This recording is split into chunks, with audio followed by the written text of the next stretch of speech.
네, 우리 튼튼한 한미 동맹의 한 축인 미국이 한미 동맹 당사자인 우리 대한민국을 민감 국가로 선정했다고 합니다.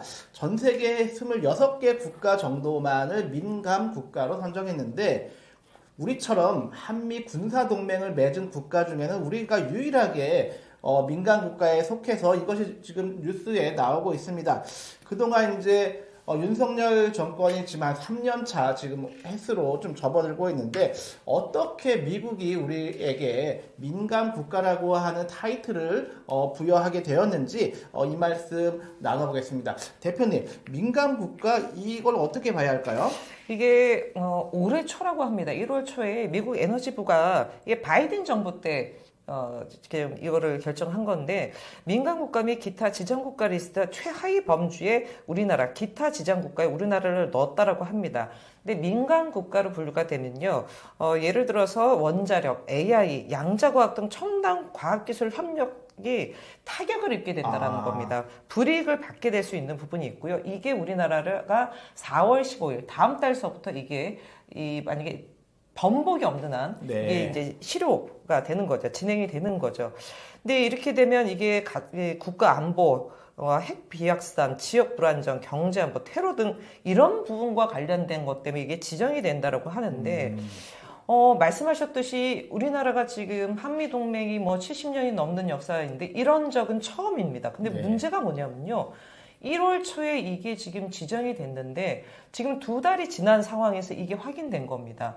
그리고 더 중요한 거는 왜 지정이 됐는지 우리 외교부가 일치 지금 아직도 파악을 못하고 있다는 겁니다. 왜 이렇게 됐는지도 모르고 2달이 지난 지금에서야 알았다라는 건데 이게 정말 참으로 먹통 외교 아니겠습니까? 먹통 정보 아니겠습니까? 이게 지금 대단히 심각한 상황이 벌어지고 있는데 이 와중에도 집권여당 국민의힘 권영세 비대위원장 이 지금 민간국가 지정과 관련돼서요. 친중, 반미, 이재명 유력 대선 주자이기 때문에 미국이 이렇게 결정한 것이다라는 얘기를 오늘 비상대책위원회 회의 때 얘기를 했습니다. 참으로 진짜 이게 맞는 얘기입니까?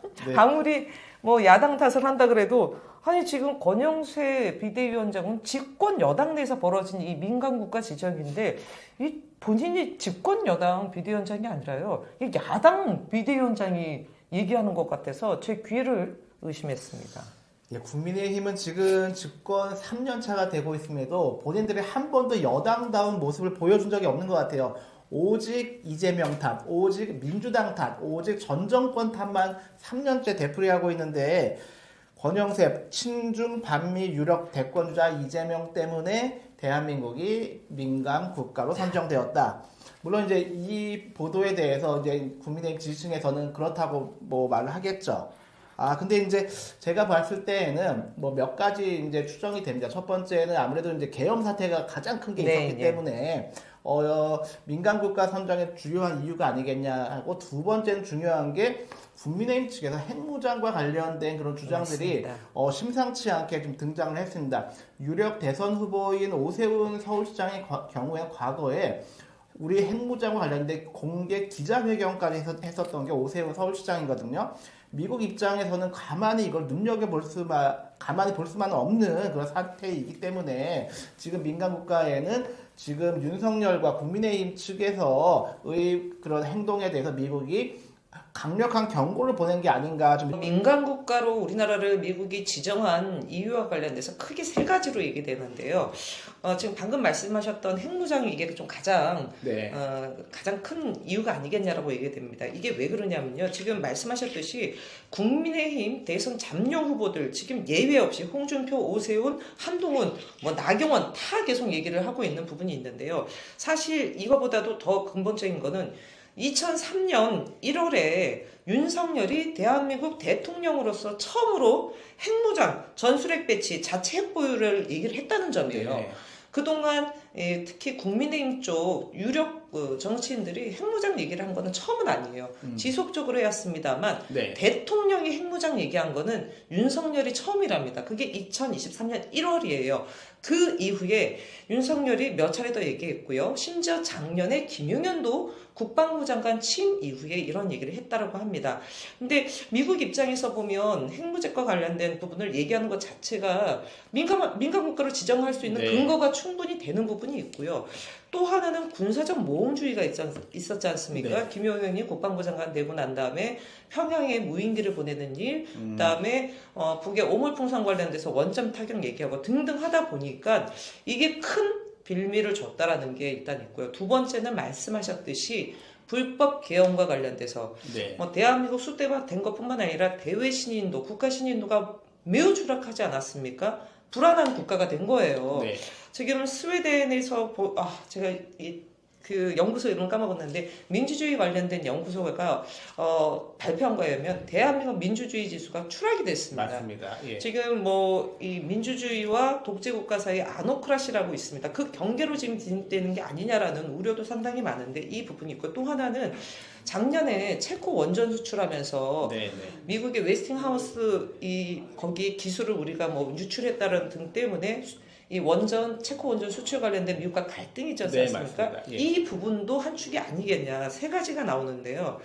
앞서도 말씀드렸듯이 문제는 지정된 줄도 몰랐고 두 달이 넘도록 네. 이 지정 이유도 지금 현재까지 외교부가 확인 못하고 있다라고 합니다. 근데 이거는 외교부뿐만이 아니라 국정원, 외교부, 주미대사, 그다음에 산자부 이 모든 데가 완전히 먹통이라는 거죠. 이런 적이 어디 있었습니까? 아마도 이 미국이 민간국가 선정에 대해서 한국 정부와 관련 정보를 공유하지 않았다는 이야기인데 그것을 현 윤석열 정권이 인정하지 않겠다고 하는 그런 의지가 깔려있는 게 아닌가 싶고요. 지금 트럼프 정부 같은 경우에는 그 젤렌스키 우크라이나 대통령의 교체 필요성을 공공연하게 언급할 정도로 미국 정부의 정책 방향과 어긋나는 거에 대해서는 본인들의 그런 의지를 강하게 표출하고 있는 것 같고 아마도 젤렌스키와 윤석열 정권을 거의 비등하게 미국 입장에서 보기 때문에 이러한 좀 강경한 그런 정책이 나온 게 아닌가 하는 생각이 듭니다. 그러니까 제가 봤을 때 빨리 조기 대선 치러져야 됩니다. 그러니까 트럼프는 지금 대한민국의 지금 이 상황을 모르지 않을 거 아니겠습니까?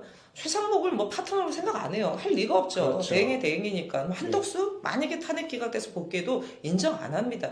결국에는 조기 대선을 통해서 새로운 정부, 새로운 대통령이 들어서야 그때서야 파트너로 인정하고 협상이든 뭐든 하지 않겠습니까? 지금 민간국가 지정이 됐는데 이게 사실은 심각한 문제가 여기에 그치지 않고 방위비 부담 문제라든가 네. 관세 폭탄 이런 부분이 지금 다 예고가 돼 있는 상황이기 때문에 이러한 대한민국의 국제적인 위상, 신인도 추락, 이런 모든 전반의 부분들을 고려했을 때 빨리 조기 대선을 통해서 새로운 대통령이 나와야 된다. 새로운 정부가 나와야지 이런 부분에 대해서 제대로 수습할 수 있을 것 같습니다. 네. 오늘 내란숙의 윤석열의 헌재가 재판이 늦어지면서 지금 나오고 있는 헌재 결과 승복에 대한 건 그리고 미국이 우리 대한민국을 민간국가로 선정했다고 하는 건 더 좋은 정치연구소 정원희 대표님과 함께 말씀 나눠보았습니다. 대표님 끝으로 좀 한 말씀 좀 부탁드리겠습니다. 이번 주면 윤석열 탄핵과 관련된 네. 헌재의 결정이 있지 않을까 싶습니다. 윤석열 탄핵이 좀 돼야지 우리 국민들 좀 마음 편하게 좀 지내지 않겠습니까?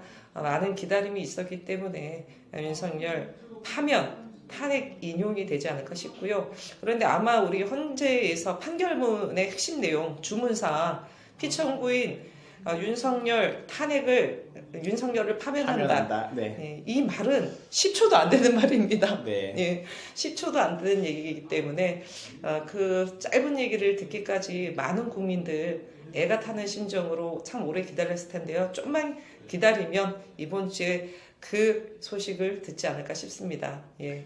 그리고 한마디 더 붙이면요. 지난 토요일 광화문에 가히 100만이 족하는 인파들이 네. 모였습니다. 그 목소리가 헌재에도 닿았을 거라고 저는 생각합니다.